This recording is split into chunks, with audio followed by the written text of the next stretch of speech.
What's good, YouTube? It's your boy Tony D2 Wild checking in once again, back with the banger today, guys. And as you can see, we are out and about. We are actually outdoor range. We finally found one, and looking forward to the shooting out here, you know, more than ever. And let it be known, it's my first time actually being in outdoor range, so definitely more safety precautions that have to be taken. I make sure that I'm always on top of that. And I'm looking forward to capturing this better footage for you guys, giving you guys more footage as well. And today we're kind of just, you know, taking this bad boy out, the Prodigy DS, and we've been shooting it already for a lot, giving rounds and just making sure there's any hiccups whatsoever. And I haven't had one hiccup yet, so I don't have nothing negative to say, man. We sent this over to Springfield. They reamed the barrel, they did some flushing and all that. We showed it in the previous video if you haven't already, and I wanted to kind of give you just some more input on how it's been since then. I actually put in a Steiner MPS. I'm having a little bit of issues with this plate so far. I'm gonna have to get some better screws, man. It's giving me a little bit of trouble right now, like it's popping out of place. However, my shots have been decent, but I'm gonna have to figure some things out about this plate and getting it worked out, because I'm having some hiccups here and there with it. But you know, let's shoot this bad boy.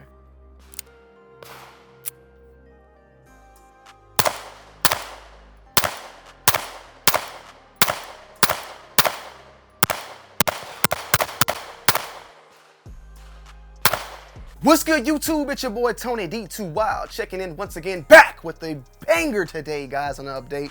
No pun intended, and we're empty as always on the Springfield Prodigy 1911 DS. Now, guys, we've been through a lot on this one, and I had to go ahead and follow you guys up and give you guys the full-on fledged update of the Prodigy DS, Springfield Prodigy 1911 DS. And it's been great. It's been good, man. Overall, been running flawlessly. If you guys have not been kind of keeping up to date, I've had a lot of troubles in the past. I bought the gun, shot it, worked great, went out, shot it again, had tons of failures of feeds, and then went back, did some more breaking in, and I did the lubing. I ran it dry, I ran it wet, I ran it through steel, I ran it through brass. Look, there's nothing in the comment section that you're gonna say, you're not. Some people was like, hey, clean the gun, and I cleaned it. Then some people was like, you're not supposed to clean the gun, you're not supposed to lube it, and they're like, run it dry. Then, hey, you don't need to run it dry, you need to lube it up. It's like people were just saying left and right all these things to do, and look, in all honesty, it needed to be sent back. It got sent back, they reamed the barrel, they did all this other stuff, and if I could find the receipt again, I'll put it back up here. I already talked about that, but they did all that. We took it back out, ran it through 300 rounds, it went perfect, and now we're at about 1,000 rounds since that last video, and I have not had one hiccup yet. Nothing at all, nothing, nothing whatsoever, no skip to the lose, no nothing, you feel me? This is a magazine, it's not a clip. I also am running the Steiner MPS on this bad boy, which I'm in love with. Focus on me, on the gun, not me. I'm loving this sight, man. It's big, chunky, and ugly. I just like it. Now, I will say, I do have a little issue with Springfield because people were getting their optic plates in back in like November. I am just now getting a tracking number on the optic plate so that I can run a hollow sun on there. And at this point, I don't even want to run a hollow sun. I want to run this. I want to continue to run this. I like this. I'm shooting this. I did have some little issues. Basically, when you buy, this Steiner runs on the plate that comes factory from Springfield. You can run this on here. However, there will have to be some slight tuning of the screws from the Steiner MPS. You have to shave it down a lot. And I shaved it down a little bit, had to shave it down a little bit more, and then I actually put them on there and this plate was popping out.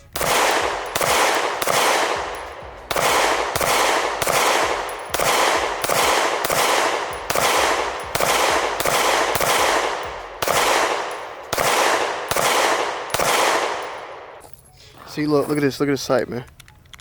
And I didn't know what was going on, and I realized I needed to shave it down even more. So then I shaved it down even more and went and shot it. You might be seeing some B-roll shots. I might actually play some actual footage of me talking, because we did find an outdoor range as well. Salutes, we finally did it. We in this building, and we in the building now. Shaved it all the way down, and now it's flawless. There's nothing, no movement, nothing. It's perfect, it's perfect. And I just love the big sight, man. I just love it, I love it. The battery life, people like to complain about it. I don't know if you guys know, but they updated the battery life. This has 13,000 hours on it, which is a year and a half, like 1.4 years. So switching this out once every year, no big deal. And that's when, you know, it running, it could always just be on if I really want it. But this isn't something I'm carrying every single day right now. So, you know, for the most part, I'm not really tripping about it. Surefire still running on there.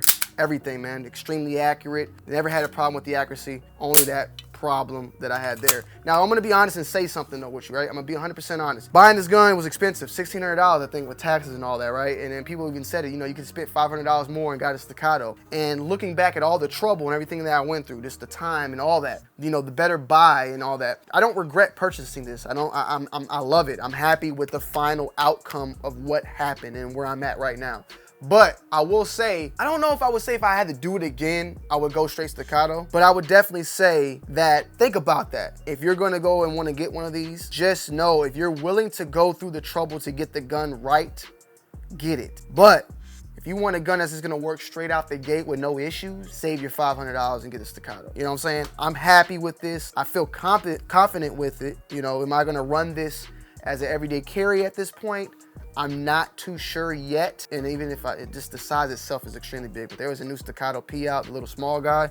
I'm looking, you know, I'm definitely looking at him too, kind of like just eyeing it. Looking back, I don't know if I would have told, hey man, just spend $500 more, because you're already at the $1,500. It's like, man, spend another $500, bro, and get the staccato. Like, I get it. I definitely get that thought, and something that I didn't even think of at the time. I was just, once I saw the Springfield made a version, I'm like, oh, a budget-friendly 1911. I didn't think about, man, well, staccatos are only $500 more. But at the same time, you can spend that $1,500 and get $500 on the optic, and you're at $2,000. With a staccato, you would only have the gun. It's just things you need to think about. You feel me? At this point, you know, with the Surefire and the Steiner, I'm at a staccato price right now. So it's just something to think about in general. If you can go through all the trouble, and you're willing to go through all the trouble, sending it back and all that, possibly sending it back at least, because some people are not having an issue whatsoever, then hey, go grab it. You know, you're not gonna be mad once it's fixed. Thing shoots like a beauty, shoots accurate, slide, everything just real nice and dandy, and a beautiful piece of art. 20 rounder in there, you know what I'm saying? Trigger pull.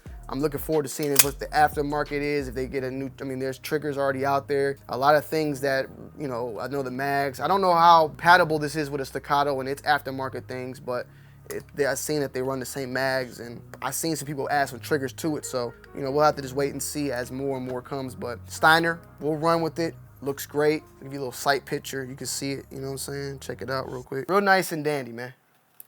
Real nice and dandy. So at the end of the day, I'm extremely happy with how it shoots. I love the slide. As I've been breaking it in, that slide is just, the spring and everything, everything is just moving real nice and smooth now, just breaking that thing in and getting it wet, man. Get her wet, man.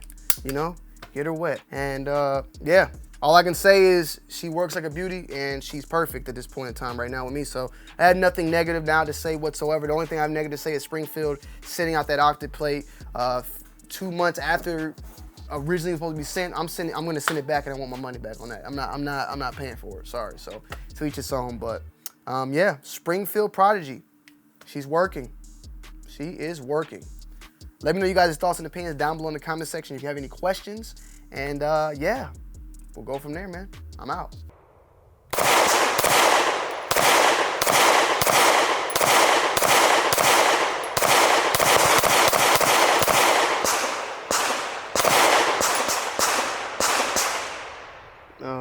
I mean, I already put enough through it. I didn't shoot the board or nothing. I put enough through it already. That's why it's about time for him to go to bed anyway. See that? I know I need to screw it on. This is what we're going to do. However, there's something going on with the actual plate itself that is the screws. There's a little bit of adjustment that needs to be made because the actual plate itself is loose. So I'm probably gonna take this off and shoot a little bit without it. But even with that on, I still shot pretty good with this loose MPS.